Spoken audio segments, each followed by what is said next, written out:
আসসালামু আলাইকুম, কেমন আছো তোমরা সবাই? আজকে চলতরুতের লেকচার 2। আজকে আমরা পড়ব হলো প্রবাহ ঘনত্ব এবং তারণ বেগ। এই দুইটা টপিক নিয়ে আমরা প্রথমে থিওরি আলোচনা করব। আজকে আমাদের কাজ থিওরি বোঝা, দেন আমরা সংজ্ঞা দেখব আর সূত্রগুলো দেখব। এইগুলো নিয়ে হলো আজকে আমাদের কাজ। তো শুরু করা যাক। প্রথমে আমি দেখো এখানে দিয়ে রেখেছি প্রবাহ ঘনত্ব কাকে বলে। এই সংখ্যাটা তোমরা নোট করে রাখবা।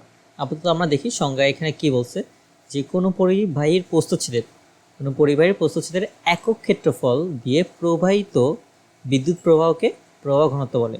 আচ্ছা, এই জিনিসটা বুঝলাম। এখন আমরা একটা নর্মাল জিনিস দেখি। তো আমরা ভরের ঘনত্ব বলতে কি বুঝি? আমরা ভরের ঘনত্ব বুঝি হলো m/v। এটা আমরা রো দিয়ে প্রকাশ করি। এখানে কি বোঝাচ্ছে যে 1 মিটার কিউব আয়তনে কতটুক ভর আছে। 1 মিটার কিউব আয়তনে কত কেজি ভর এক্সিস্ট করে। এই জিনিসটা আসলে আমাদের কি বোঝায়? ঘনত্ব আসলে আমাদের কি বোঝায়? একটা অবজেক্ট বা কোনো একটা জিনিস সম্পর্কে, ধরো এখানে একটা ম্যাটেরিয়াল আছে, এই ম্যাটেরিয়ালটা এটা লোহা ধরে নিচ্ছি। লোহার ঘনত্ব রো যদি আমি জানি তাহলে আমার কি লাভ? লাভ হলো এইটাই, আমার কাছে খুবই অনেক বড় একটা লোহার পিণ্ড দেয়া আছে। ধরে নিলাম এরকম একটা লোহার পিণ্ড দেয়া আছে, ঠিক আছে? তো এইটার আমার কাছে আয়তন মাপাটা ইজি, বাট দেখা যাচ্ছে যে এর সমান আমি দাড়িপালা পাচ্ছি না, বা এর ওজন আমি মাপতে পারতেছি না। আমি এমটা আসলে মাপতে পারতেছি না ফর সাম রিজন। আমার কাছে ধরো ইকুইপমেন্ট নেই, বাট আমার কাছে ফিতা আছে। তো ফিতা দিয়ে আমি কি করলাম, এটা মাপলাম, মেপে কি করব, এর আয়তনটা বের করে ফেলছি। তো আয়তন যদি আমার জানা থাকে, আমি জানি 1 মিটার কিউব আয়তনে এইখানে রো কেজি লোহা এক্সিস্ট করতে পারে, ঠিক আছে? তাহলে এইখানে আমার আয়তন আসলে ভি। তাহলে ভি মিটার কিউব আয়তনে আমার কত কেজি লোহা থাকবে? ভি ইন্টু রো, এত কেজি। এটা বুঝছি। তো এই জিনিসটা হলো ঘনত্বের কাজ। এই সেমভাবে আমরা অনেক সময়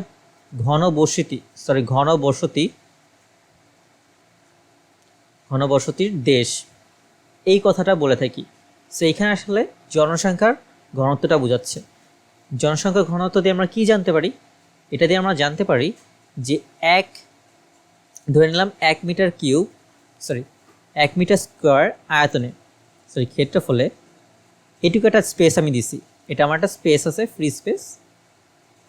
এখানে বসবাস করতেছে 1 2 3 জন লোক এখানে বসবাস করতেছে। তো এটা দিয়ে আমি একটা পুরো দেশ সম্পর্কে ওভারঅল একটা ধারণা পাই। সো এটা হলো আমার একটা জনসংখ্যার ঘনত্ব নিয়ে ধারণা। বাট এখানে বলতে হলো প্রবাহ ঘনত্ব। প্রবাহ আমরা যেহেতু চলতরিৎ পড়তেছি, তাহলে এখানে প্রবাহ আসলে কার প্রবাহ? অবশ্যই তড়িৎ প্রবাহর কথা বলতেছি, তাই না? তো এটা আমি একটু মুছে ফেলি। তো প্রবাহ ঘনত্ব হলো তড়িৎ এর ঘনত্ব, ঠিক আছে? এটা আমার কি বোঝাচ্ছে? একটা আমি পরিবাহী তার নিয়ে নিলাম।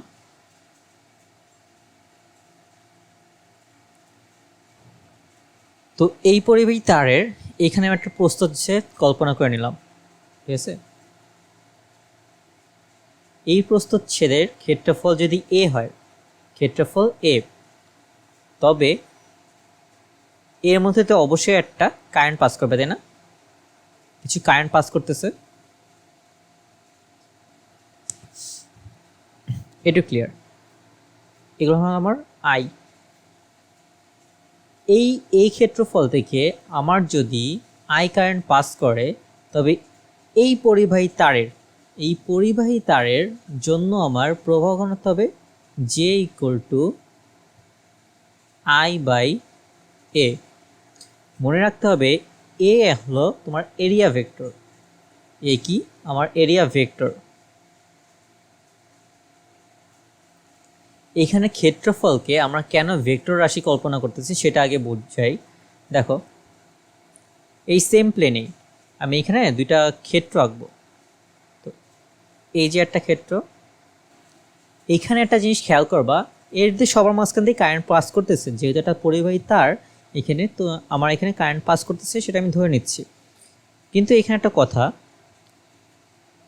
ক্ষেত্রফল এই থাকলে এই আছে, এ সব জায়গায় ঠিক আছে, আমি এরও এই ক্ষেত্রফল, এর জন্য আমার এই ক্ষেত্রফল, এটা আমি বুঝতেছি। বাট এদের ডাইরেকশনটা ম্যাটার করতেছে। তুমি এই ক্ষেত্রফলের একটা প্রস্থচ্ছেদ ধরলা, বাট যদি এটা টিল্টেড হয়, এ দেখো টিল্টেড, একটু বাঁকায় দিলাম, বাঁকানোর ফলে কি হচ্ছে দেখি। আমি আবার কিছু কারেন্ট নিব। এখানে দেখো প্রথমে যে আমার লাল ক্ষেত্রটা আছে, লাল ক্ষেত্রটার মধ্যে দিয়ে ভালোই এই যে অ্যারোগুলো আছে, এই অ্যারোগুলোকে ধরে নাও তোমার তড়িৎ প্রবাহ, ঠিক আছে? এই সবগুলো হলো আমার তড়িৎ প্রবাহ। লাল ক্ষেত্রের মধ্যে দিয়ে দেখো অনেক তড়িৎ প্রবাহ হচ্ছে, অনেকগুলো অ্যারো পাস করতে পারছে, বাট ক্ষেত্রফল আমার সেম। সেম ক্ষেত্রফলে নীল ক্ষেত্র যেটা আছে এইখানে এই কয়টা কারেন্ট যেতে পারে নাই। আমার উভয় ক্ষেত্রে এরও এরিয়া এ, এর জন্য আমার এরিয়া এ, বাট দুই ক্ষেত্রে আলাদা কেন হলো? দুই ক্ষেত্রে আমার ঘনত্বটা কেন হচ্ছে? আইটা আমার কনস্ট্যান্ট, আই কনস্ট্যান্ট আর নন ভেক্টর রাশি। নন ভেক্টর রাশি এটা স্কেলার রাশিও না, ভেক্টর রাশিও না, একে বলা হলো টেন্সর রাশি, টেন্সর কোয়ান্টিটি। এটা পরে কথা বলবো, বাট এটা একটা টেন্সর কোয়ান্টিটি, এটা মনে রাখো। এ একটা ভেক্টর রাশি হিসেবে কাজ করতেছে। এখানে এর ম্যাগনিটিউড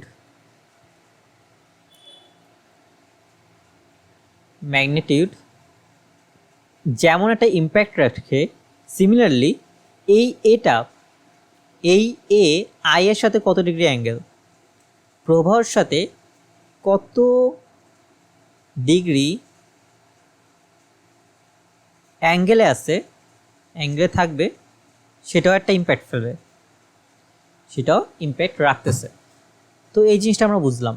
বাট কথা হলো যে ভাই তাহলে আমি এইখানে এটা সলিউশনটা কীভাবে করব, বা আমার যদি এইরকম একটা এরিয়া দেয়া থাকে, এই নীল ক্ষেত্রের মতন এরিয়া দেয়া থাকে, তাহলে আমি আসলে এটার প্রভাব ঘনত্ব বের করবো কীভাবে? দেখো সব কিছু যদি তুমি সহজভাবে চিন্তা করো তাহলে দুনিয়াটাই সহজ। এই যে একটা এরিয়া দেখতেছো না, এরিয়াটা বাদ দাও, এই তলটা আমরা বাদ দিই, আমরা কি করি একটু সহজভাবে চিন্তা করি। আমি এটা ছোটো করে ফেলবো, যেহেতু এটা দিয়ে আমার কোনো কাজ নেই, এটা ছোটো করে ফেলি। আমি কি করি, একটা সমবাহু ত্রিভুজ, সমবাহু বললাম, সমকোণী ত্রিভুজ।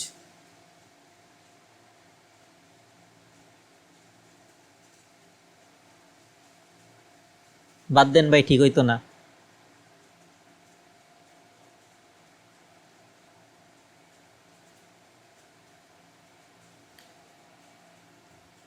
ভুল ত্রুটি বাদ দিয়ে যদি চিন্তা করি তাহলে এটা একটা সমকোণী ত্রিভুজ। দেখো আমার এই যে মানে ঢালু তলটা আছে, ঢালু লাইনটা আছে, ঢালু লাইন এই বাছা যদি এর সাথে থিটা ডিগ্রি অ্যাঙ্গেলে থাকে, এই বাছা এর সাথে থিটা ডিগ্রি অ্যাঙ্গেল আছে, তাহলে এইটা আমি কীভাবে ব্যবহার করতে পারি? যদি আমার এর দৈর্ঘ্য দেওয়া থাকে, এর দৈর্ঘ্য আমি আর ধরে নিলাম, আর অ্যাঙ্গেলটা ধরে নিলাম থিটা, সেক্ষেত্রে আমার এই যে এই লম্বটার এখানে, এটা যদি আমার লম্ব না, এটা ভূমি, মনে রাখবা যার সাথে অ্যাঙ্গেল থাকে সে হলো ভূমি। বাট আমি বলতেছি যে এই লম্ব যে দাগটা আছে তার দৈর্ঘ্য আমি কীভাবে বের করতে পারি, সেটা হবে x equal to r cos theta, তাই না? এটাই তো হওয়ার কথা। তো একইভাবে একটা জিনিস খেয়াল করো, এখানে যে নীল জায়গাটা আছে, নীল ক্ষেত্রটা, এটা একটু টিল্টেড আছে বা অ্যাঙ্গেলে আছে। তো এই অ্যাঙ্গেলটা আসলে এইভাবে থাকবে না, থাকলে তোমার প্রশ্ন দেওয়া থাকবে এইরকম, ঠিক আছে? এরকম একটা জায়গার ক্ষেত্রফল দেয়া থাকবে তোমার এ অথবা এস।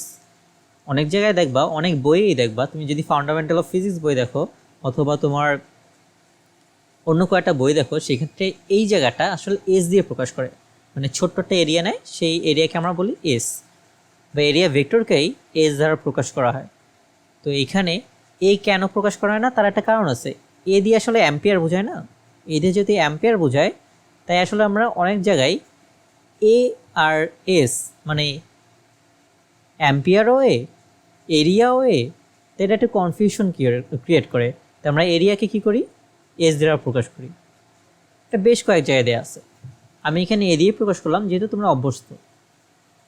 তো যেটা বলতেছিলাম, তোমাদের প্রশ্নে এই জায়গাটা দেয়া থাকবে, তো এটার ক্ষেত্রফল এ দেয়া থাকতে পারে, এস দেয়া থাকতে পারবে। তোমরা কি করবা, এখানে যদি একটা অ্যাঙ্গেল দেওয়া থাকে, অ্যাঙ্গেল দেখো আবার দুইভাবে দেওয়া থাকতে পারে।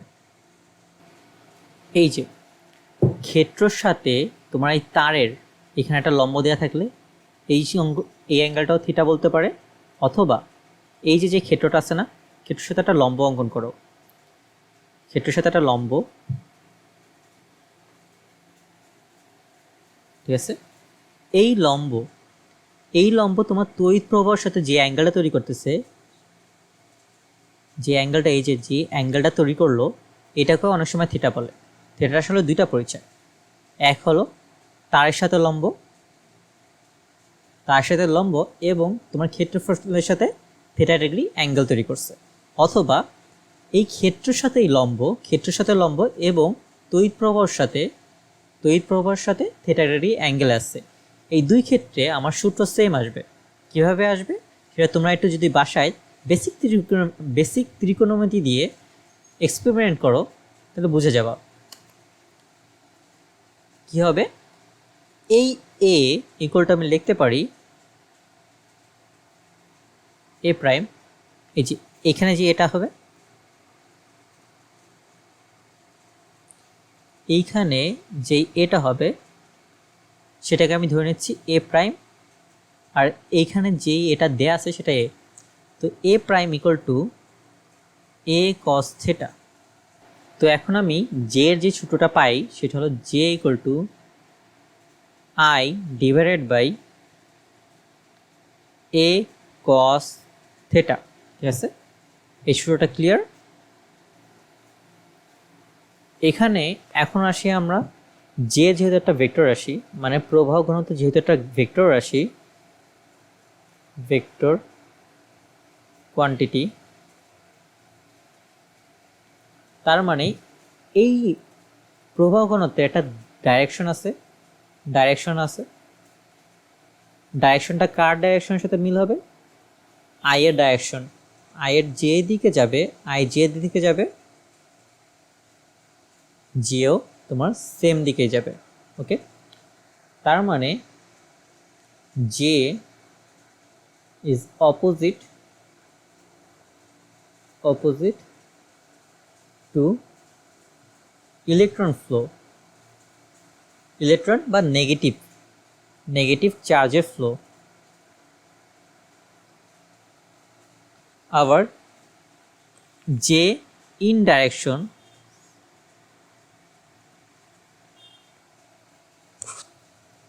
টু পজিটিভ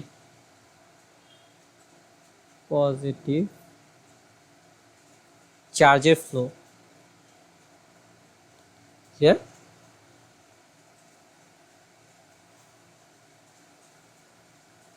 লেখা দেখি ভালোই বাঁকা হয়েছে।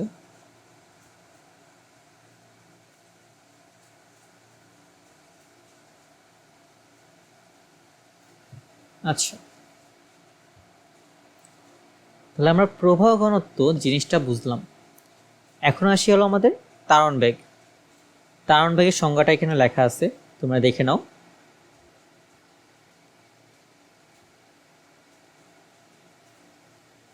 এখন তারণ বেগের জিনিসটা আসলে তারণ বেগের কনসেপ্টটা কোথায় আসছে সেটা একটু চিন্তা করি। দেখো, ফার্স্ট অফ অল আমরা বলছিলাম যে পরিবাহীর মধ্য দিয়ে কোনো প্রকার চার্জ যদি ফ্লো করে, চার্জ ফ্লো করলেই সেটা হলো আমাদের কারেন্ট ফ্লো বা কারেন্টের ফ্লো, সেটা আমার বিদ্যুৎ উৎপন্ন করতেছে। বাট ধাতব পরিবাহী, ধাতব পরিবাহী এই বিদ্যুৎটা আসলে প্রবাহ কীভাবে করে। আবার তোমার কেমিস্ট্রিতে ইলেকট্রোলাইট,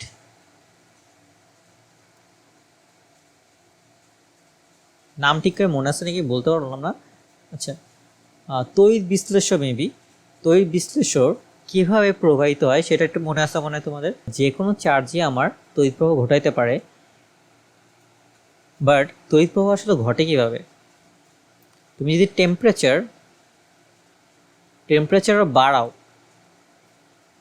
টেম্পারেচার বাড়ালা, সেক্ষেত্রে এই যে পরিবাহী আছে তার মধ্যে কিন্তু অনেক ইলেকট্রন হিসাবে আছে, মুক্ত অবস্থায় আছে।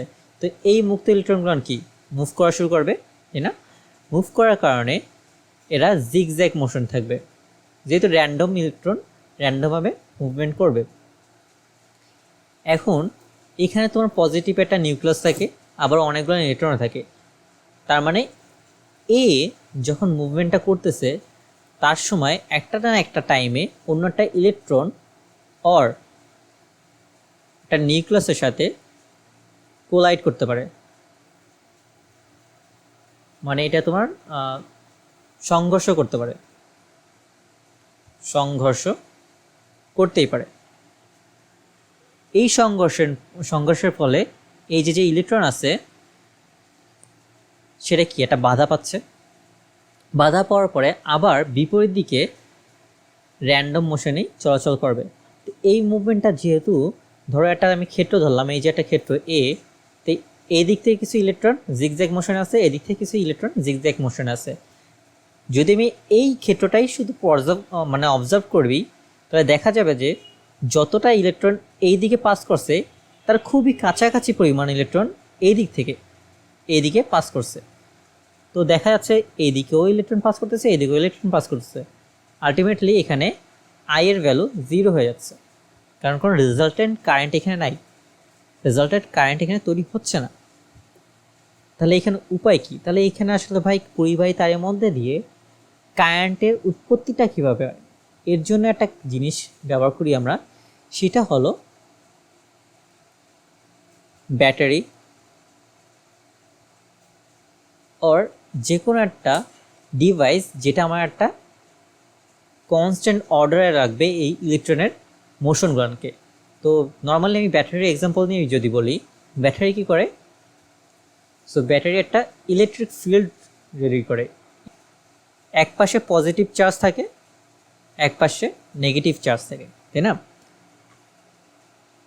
তো এখন এই পজিটিভ চার্জ যেই পাশে মানে ধনাত্মক আয়নে আবেশিত আছে আর যেই পাশে ঋণাত্মক চার্জে আবেশিত আছে, এ কী করবে? ইলেকট্রন রিপেল করতেছে। এখন যদি আমি এই দুই প্রান্ত কানেক্ট করে দিই, এটা আমার একটা বর্তনী তৈরি করে ফেললো। এখানে অবশ্যই আমি একটা রেজিস্ট্যান্স দিয়ে রাখবো। তো এই নেগেটিভ পাশটা আমার ইলেকট্রনকে একটা মোশন দিচ্ছে, যেটা রিপেল করে ওই দিকে সরা দিচ্ছে।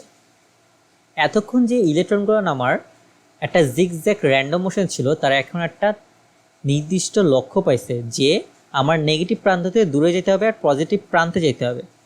তো এদের একটা লক্ষ্য আসছে, ঠিক আছে? তো এই লক্ষ্য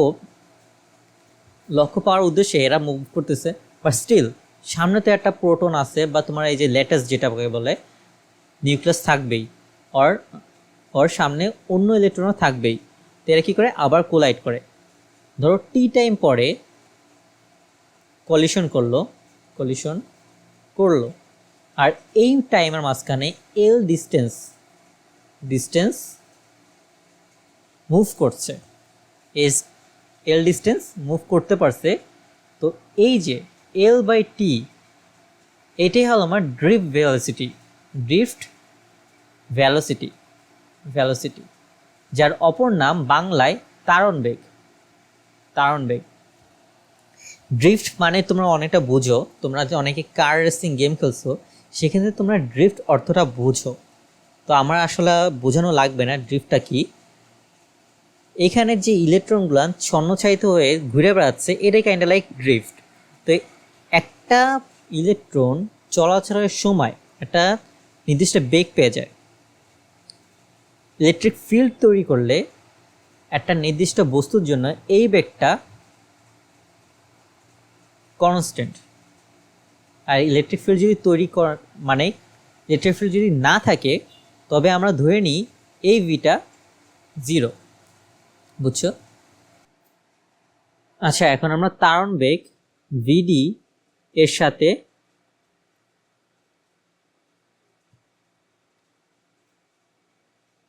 যে মানে প্রবাহ ঘনত্ব এবং আই এর একটা সম্পর্ক স্ট্যাবলিশ করব বা স্থাপন করব। তো এখন একটা জিনিস চিন্তা করি, আমার কাছে একটা পরিবাহী তার আছে।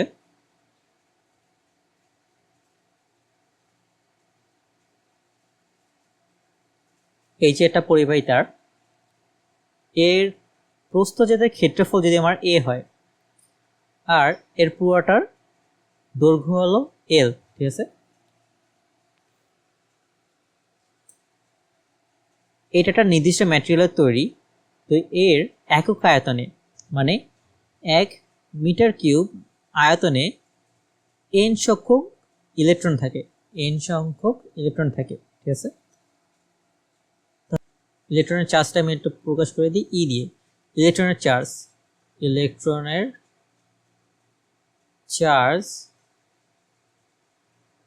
ইকুয়াল টু ই কুলম, ঠিক আছে? আমি এটা টি টাইম ধরে অবজার্ভ করব। অবজার্ভ করার পরে আমাকে বলতে হবে যে কারেন্ট কত, I is equal to what, ঠিক আছে? আই ইকুয়াল টু আমি জানি কিউ ডিভাইডেড বাই টি। এখানে আমার কিউ জানা নাই, টি আমার জানা আছে, কারণ আমি টি টাইম ধরে অবজার্ভ করবো। তো আমার কিউটা বের করতে হবে। তো কিউ ইকুয়াল টু আমি কি লিখতে পারি, আমার দেখতে হবে যে টি টাইমে এই যে এই পুরা যে কাটা অংশটা আছে এখান থেকে আসলে কতটুকু ইলেকট্রন যাচ্ছে। আর একটা ইলেকট্রনের চার্জ হলো ই কুলম, ঠিক আছে? তো এটা আয়তনটা যদি আমি বের করি, আয়তন হলো আমার A L V equal to A into L. এটা বুঝছো? এত মিটার কিউব। 1 মিটার কিউবে থাকে এন সংখ্যক ইলেকট্রন, তাহলে ভিতে থাকবে মানে ভি মিটার কিউবে থাকবে এন ভি সংখ্যক ইলেকট্রন, ঠিক আছে? একটা ইলেকট্রনের চার্জ হলো ই কুলম চার্জ বা 1.16 ইন্টু 10⁻⁻19, এটাই তো। তো এইখানে এতটা ইলেকট্রন আছে, তাহলে এন ইন্টু ভি ইন্টু ই, এই পরিমাণ আমার ইলেকট্রন থাকার কথা, তাই না? তার মানে এতটুকু চার্জ থাকার কথা, ইলেকট্রন না। ইলেকট্রন আছে এন ভি, এটা হলো ইলেকট্রনের সংখ্যা।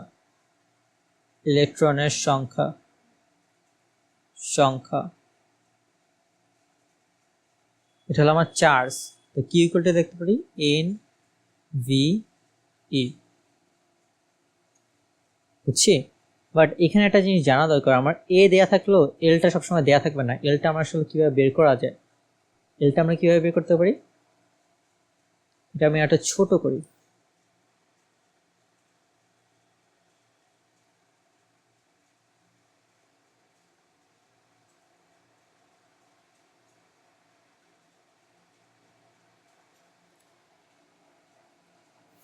তো আমার এখানে এল দরকার।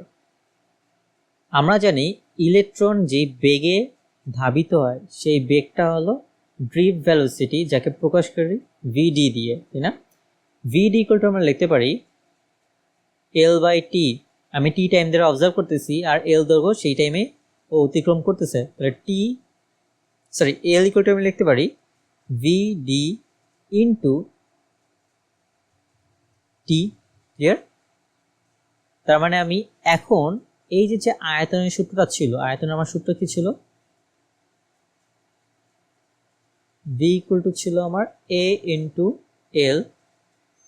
এ আমার ফিক্স থাকলো, বাট এল এর জায়গায় আমি লিখতে পারবো ভিডি ইন্টু টি। ক্লিয়ার?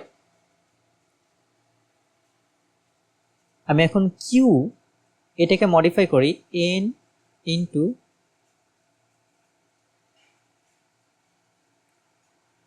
এ ভিডি টি ইন্টু ই, ঠিক আছে। এটা যদি আমি এই সূত্রে বসাই দিই, এই যে এই সূত্রটায়, তাহলে কি আসে, এটা কাজ করি, এটা মুছে ফেলি।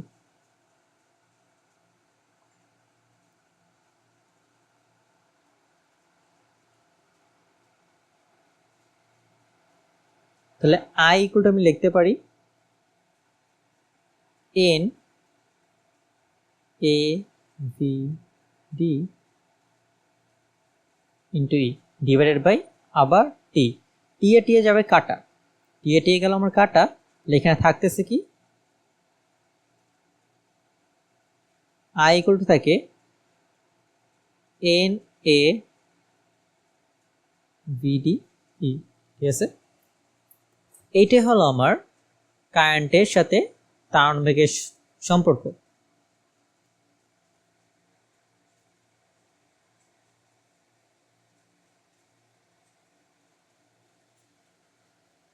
বুঝলাম।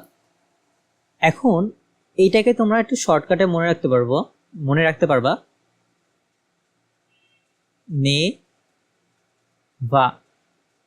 নেভা দিয়ে শর্টকাটে মনে রাখতে পারবা, এটা চন্দ্রের মতন মনে থাকে। আচ্ছা, এটা বুঝলাম। এখন আমরা আসি হলো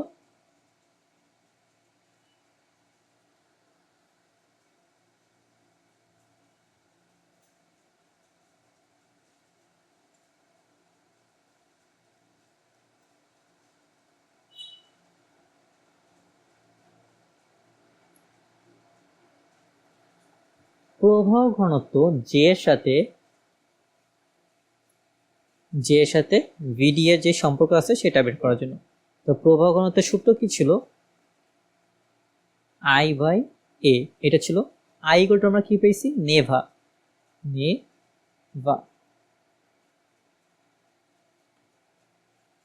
তো এইখানে আমার নেভার এ কাটা গেল, থাকলো কি এন ই ভি ডি। মনে রাখা লাগবে এন কি, এন ছিল আমার একক আয়তনে উপস্থিত ইলেকট্রন সংখ্যা। ই হলো ইলেকট্রনের চার্জ, ভিডি হলো তারণ বেগ, জে হলো আমার প্রবাহ ঘনত্ব,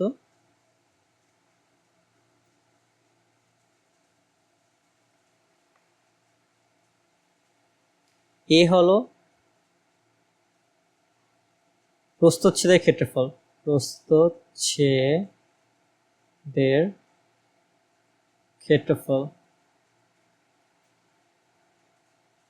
আই তড়িৎ প্রবাহ।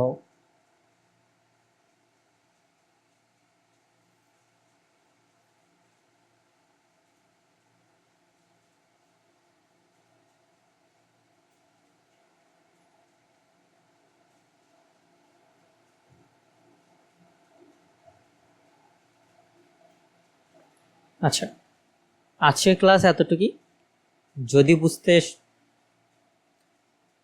যদি ক্লাসটা ভালো লাগে তাহলে অবশ্যই লাইক এবং সাবস্ক্রাইব করো। আমার কথা একটু বাড়তে পারে, সেটা একটু ক্ষমা সুন্দর দৃষ্টিতে দেখো। ধন্যবাদ, দেখা হবে পরের ক্লাসে।